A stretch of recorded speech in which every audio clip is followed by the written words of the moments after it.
Is atheism truly a mere rejection of the idea of God? Is it simply disbelief in God? Or is it some other ideology, usually disguised as a disbelief in God, or disguised as a more rational and free-thinking way of living?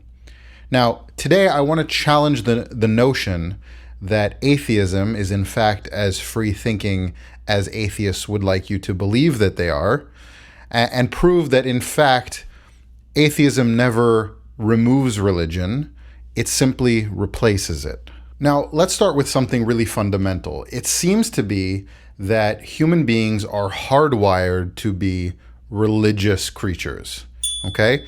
Through thousands of years of human history, we can see that atheism, or not believing in God, is a fairly new idea relatively.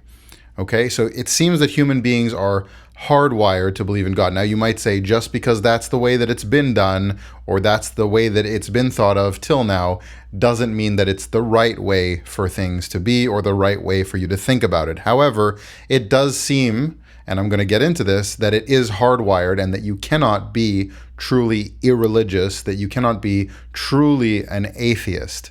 So when an atheist rejects the idea of a God, whether that is a biblical style Abrahamic God or a more abstract Eastern idea of God, the rejection of God does not simply end there. I don't believe in God. That doesn't end there.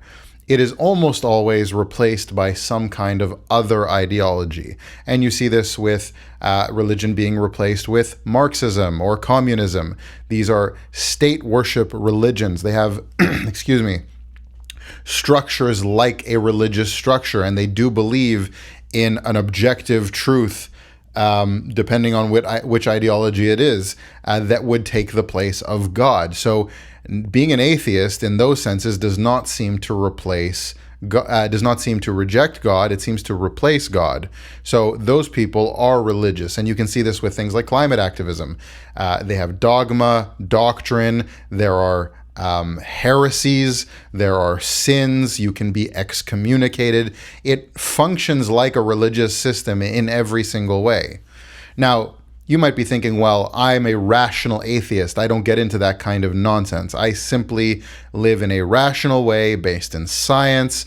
I only take what is rational. I don't get involved in silliness, and I don't believe in God, and I don't have some kind of religious system replacing it.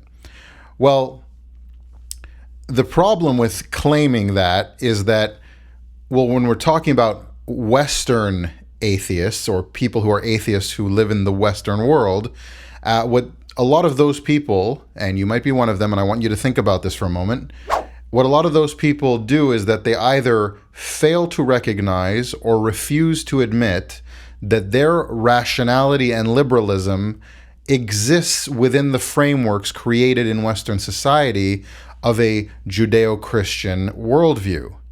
That the Western society that this rationalism exists in, those moral concepts being embedded in the society evolved through Judeo-Christian society in the West. And case in point, when you look at atheists outside of that worldview in the West, you tend to get to things like Marxism, like communism. You get state worship. You get figures like Stalin and Mao. You get things like fascism. Although, of course, fascism can exist in a religious context as well.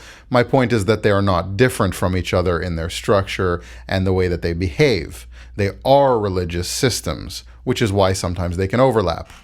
Now, the other thing is that when you reject any kind of spiritual ideas, God or spirituality, it can only go on for a certain while. You can only have that going on for a certain amount of time. And we do see that as well.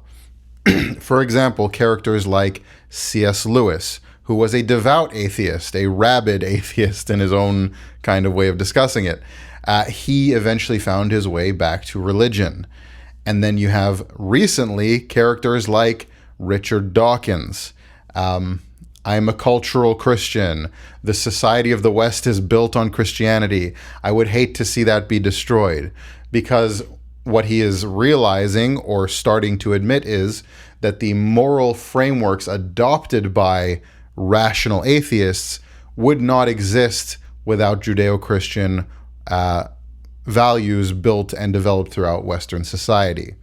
On the flip side, and again, this would be a topic of debate here, but I'm just going to give one example, the idea of somebody like Nietzsche, who said, God is dead, we have killed him, and was afraid of the nihilism that would come. He proposed ideas as to how to go about dealing with that, and yet his ideas couldn't save him from insanity. Now, you might say that there's all kinds of other reasons why he went insane. Maybe he was insane to begin with, but you do see the end result of the rational thinker who has no way to find meaning in life. There will always be some kind of way of finding it through the structures of religion that are embedded in society already, or through religion itself. There is nobody who finds any kind of meaning with no religious structure at all. That is my challenge to the atheist today. If I'm wrong, tell me how I'm wrong.